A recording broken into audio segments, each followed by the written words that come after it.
So welcome to another edition of the Membership World podcast, and I'm delighted to be having with me a very special guest, no other than Richard John, who is the COO of Realise. And today we're going to really be talking and having a real deep dive into the events industry and how it's been affected over the last 2 years. But more importantly, what can membership organisations and trade associations do to make their events really stand out, be innovative and different. So a warm welcome to the show, Richard.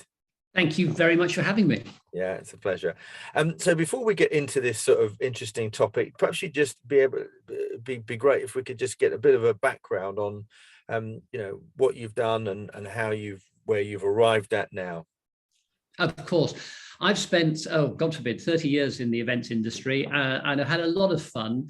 And about, 5 years ago, with my very good friend David Preston, we set up a company called Realise.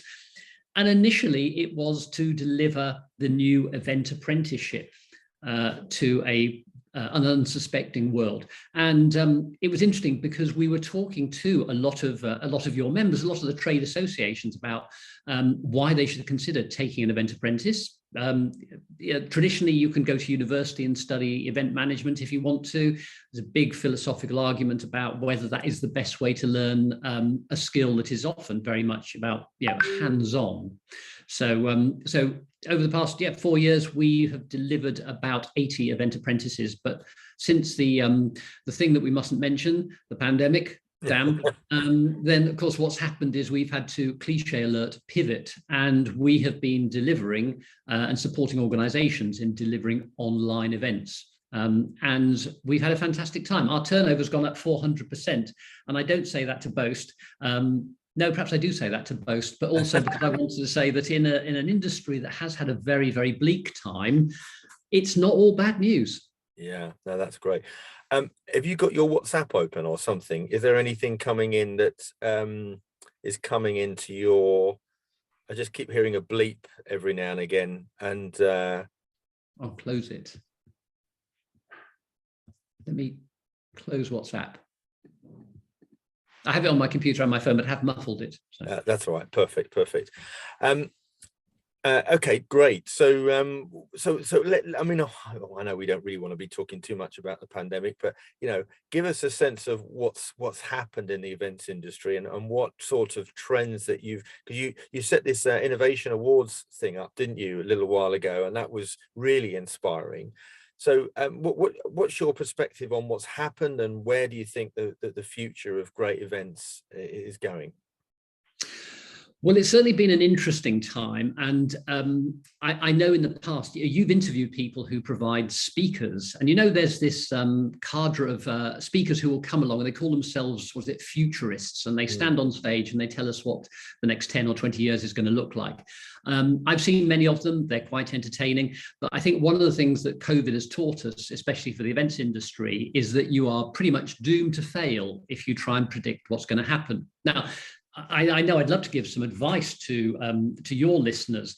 And I think one of the things we should think about is that at the end of last year, 2021, it seemed to be that things were getting better and physical events were opening up. And suddenly we had Omicron come back, and suddenly it was a huge closure again. Now, I think what we have seen is that organizations are able to pivot more quickly to putting their events online. And just as an aside, about 10 years ago, I did a research project with a university and with one of our large trade associations to look at online events. And we wanted to find out why more organizations weren't using them. Because if you think about it, all the technology that we've used over the past 2 years has existed for some time before. And the big fear, this is 10 years ago, the big fear for organizers was that if we put our events online, there's a danger that we'll cannibalize the physical event. And I can understand the logic of that, but what we have seen over the past 18 months is that as soon as you put your events online, what you do is you attract new audiences who would never be able to come to your physical event. Absolutely. So it's never a problem. And many organizations have seen their numbers soar. So I think that's one of the things to think about. But I was at an event recently, and everyone was using this phrase about hybrid events, and I probably was a bit stroppy, and I may have had some carver at that stage. Mm-hmm. So when I was asked, I said I was a bit fed up hearing about this constant talk about hybrid. And the truth is, and I use this analogy, a few years ago, people would talk about digital marketing. And there isn't any digital marketing, in the same way people would talk about alternative medicine. And there isn't alternative medicine. There is just medicine. There is just marketing.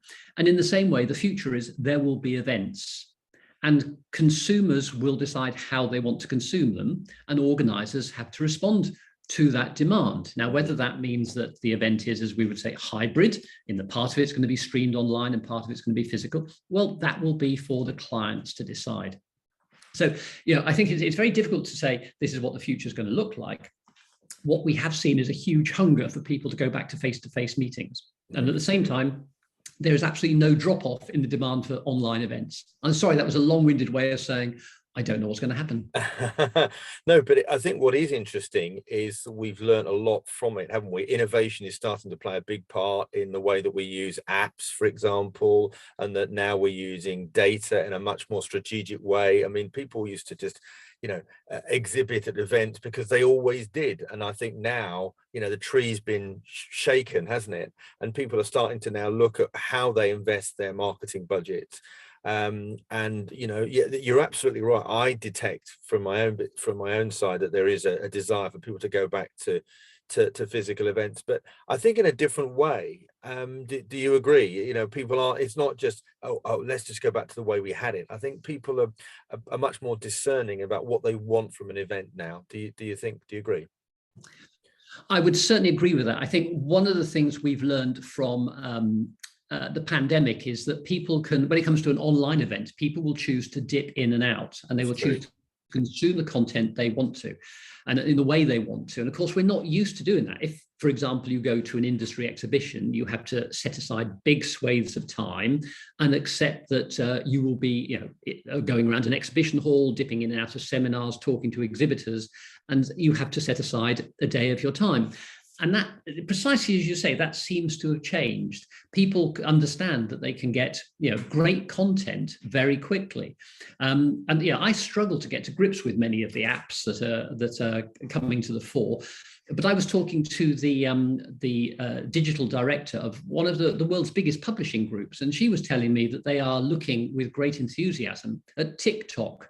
Now, I would never assume that TikTok would be a platform for them, but she said that what they're seeing is consumers are very hungry for what you call snackable content. And if you go and look at a TikTok video, surprising, once you get past the skateboarding cats and young ladies cavorting in bikinis, there is some really, really good content delivered by people very, very quickly. Absolutely. Yeah. No, it's an area that I'm very familiar with. And, that we're in the attention economy now, and aren't we? And we want stuff quicker, faster, better. We want to be entertained, we want to be inspired, and we want to be educated.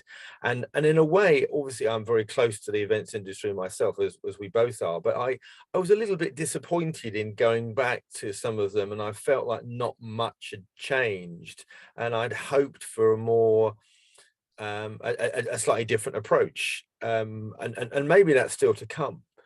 But I think for the association sector, I think you make some interesting points in the sort of hybrid solution. That there are now many associations that have found that they're now reaching global audiences where they weren't before, and that's largely driven by online. There wouldn't be, but also speakers as well. Suddenly you can have a top eminent speaker in your field just dialing in from his home in Australia, whereas before that would have cost you thousands of pounds to fly that person over with accommodation and everything else. So I think people are wanting more bite-sized content, but much more focused, less generalistic, much more focused. Is that your particularly around the association sector, is that your thinking? It is, and I think, to be honest, we only have to look at the success of a platform like TED, where they took a concept, which is people doing presentations standing on stage, and they turned it into this phenomena by the incredibly dramatic move of telling people, if you don't get off in 15 minutes, we're going to pull you off with a stick with a hook at the end. And that helps the speakers focus dramatically. And I think the audience are more appreciative because, even if you think I'm watching this speaker, I'm not that bothered about, 19th century flute making in Bavaria, but it doesn't matter because there's another one coming along in 15 minutes. And I think that way of just breaking the mold, reinventing the model has actually been very successful. And I'm surprised more organizations haven't actually done that. The other thing you probably know about TED is how brutally they rehearse their speakers. If you're invited to speak at the main TED event, then you start preparing a year in advance. I think that this is a vital lesson that organizers need to learn. It needs to be good content. It needs to be delivered quickly. Yeah. And I think one of the problems is that when the pandemic struck, a lot of organizers looked at their events and they thought, everything we do physically, we can put online. And just because you can doesn't mean you should. And one of the issues is you need to think, we've got people who are watching, they could be watching this. They're watching a presentation on a computer. Their phones are going, their emails are going. They have the attention span of a hiccup. Your presentation, your speakers' presentations need to capture and captivate them. It needs to be on quickly and off quickly, and that's it. And people are prepared to pay for that, and they're prepared to consume it, but they don't want to be bored. Yeah, no, I agree. And even just going around exhibitions now, sometimes I think to myself, an exhibition organizer can work really hard at getting great speakers. But then you go around some of the exhibition halls and I'm like, well, how come half of the exhibitors are not engaging? They're on their laptops or they're and this is a difficulty because on the one hand the organizers have sold the stand and there's not much more that they can do, but of course the experience for the visitor, if they don't get an engaging person on the stand, reflects badly on the show overall, doesn't it? I mean, I went to one show and there were a number of booths that were nobody even turned up. I mean, how do you square that circle? It is very, very frustrating. And in fact, in my earlier youth, I used to spend a lot of my time training exhibitors to make the most of events. You used to get all your readers to rush out and buy my book from Amazon called Exhibitionista. And it's exactly as you say. I think one of the biggest problems is that organizers will sell the exhibition stand to an exhibitor by saying, you have to be here. They'll say things like, companies will notice if you're not there, or, this is all part of your image building. So therefore, when a company builds a stand, what they're doing is they're saying, well, we've ticked the box because we've built our stand, here it is. So therefore, the objective has been met. Of course, it's not a proper objective. And, one of the things I'm always urging exhibitors to do is to set real measurable objectives. Cool. So you say, if you've got a 6 square meter stand, you've got 2 staff on it, they can talk, each of them talk to 4 people an hour, do the maths. So it's how 2 staff working a 7-hour day for 2 days, talking to 4 people an hour, and you say, well, you should be able to bring me, I don't know, whatever the maths is, 60 or 70 qualified leads. And we also talk about something called BANT qualified leads, which is you talk to someone who has a budget, who has the authority, who has the need, who has the time to actually make a decision. And this is seen as that's great. Yeah. BANT, budget, authority, need, and what's the time frame. And this is straightforward, but a lot of companies go, oh, that's good. And you're right, we do see so many exhibition stands that are empty. And of course, it's important, whilst an organizer may not be responsible for the performance of their exhibitors, they're going to turn around and say the show didn't work. The truth is they didn't work the show. Absolutely. But either way, they ain't coming back. Yeah. No, it's difficult, isn't it? So, I mean, just relaying back to what I mentioned earlier about you set up these innovation awards, I think was such a great thing to do. And you got a lot of entries, I believe, didn't you? We Um, did, yeah. I mean, to be honest, we didn't get as many as I would have liked to have seen, because I thought, well, there's never been a better time for people to kind of blow the dust off an idea or shape up a proposal. But the quality was exceptionally good, and you're right. We just said we're going to throw out some cash for people to come up with innovative ideas to make for the recovery of the events industry. And then the bonus is, if they want it, we will support them. We'll give them mentoring. Possibly we'll give them some other investment if they want to take the idea forward. And we're actually working on a number of those at the moment. so, are you able to share some of the winners with us? Well, I will just mention one, which was a splendid idea, and it kind of embraces the kind of new world we're living in, which was the suggestion of a remote concierge. So, you want to go to an exhibition, but you can't for whatever reason. So you have a word with the organizers. They select you as one of their VIPs. And on the day, you get on your computer, and there is an ambassador who will physically carry you around. Well, when I say physically, you'll be connected by an iPad. The ambassador will take you around to the exhibitors, the sponsors, and allow you to attend the seminars, so that you can participate fully without actually having to get on a plane. And I think it's exceptionally, to some extent, it's a simple idea, but then all the best ideas are simple. Yeah. So we're developing that, and it's I suppose it's all part of the new world, the new normal that we're going to be living in. Yeah, no, absolutely great, super. So what do you think? What's on the plans for Realise? Well, I think one of the problems is that as the world is starting to recover, we thought we would move away from doing a lot of support for online events, and just go back to just helping some physical organisers. And the trouble is, we're doing both, because organisers have realised the benefit of both the physical and the online event working in tandem. At the same time, we're busy launching our own events, because we've thought there's never been a better time to actually go out there with new ideas. So we're also going to be doing conferences and hopefully practicing what we preach. One of the things that, if I may, I'll give a plug to something we did, which is, it was just a bit of fun. The website is dentinthesofa.com, and it was prompted by me because I was like many people, watching a lot of television during the pandemic. And I was looking at how people like Amazon Prime and Netflix keep us engaged, and what are the lessons that we can learn. So, we often say, oh, I'm a bit exhausted. I'm zoomed out by the end of the day from being staring at the screen. And what do? We go and sit in front of another screen. So the key to this is, it's about good content delivered effectively, because that's what Netflix does. So for all your listeners, please go to dentinthesofa.com, and you can download an ebook which is full of 21 tips for meeting and events planners. And I think a lot of them will be relevant to your listeners, because it is about how to entertain your audience. And just an idea, it touches on a couple of them.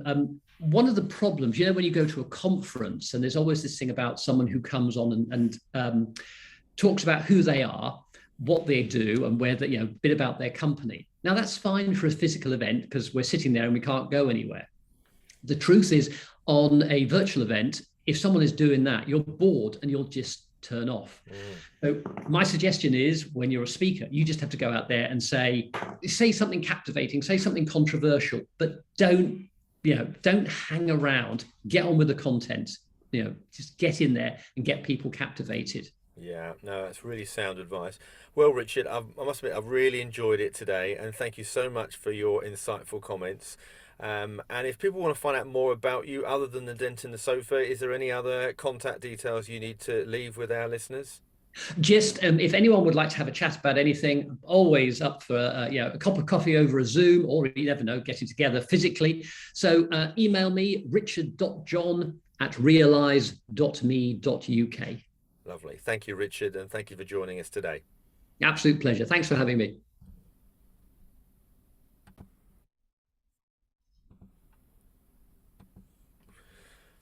Welcome to another edition of the Membership World podcast. My name is Gordon Glenister. In this podcast series, you'll hear me interview all sorts of people from the world of membership bodies and trade associations. But before we start, please don't forget to subscribe to this podcast series just to make sure that you don't miss a future episode. So in today's edition, I'm talking about the association events industry with Richard John, who is the Chief Operating Officer of events agency Realise. So I started by asking Richard about Realise and what he's been up to, and here's what he had to say. That's it for another edition of Membership World Podcast. Don't forget to subscribe to the show and give me your feedback. hello@membershipworld.co.uk, or you can follow me on LinkedIn, Instagram or Twitter, where you can also ask me a question. And lastly, if you do feel like it, please give us a 5-star rating, as it helps us hugely. And thanks to my producer Neil Whiteside from Freedom One, and until next time, from me, Gordon Glenister, it's bye for now.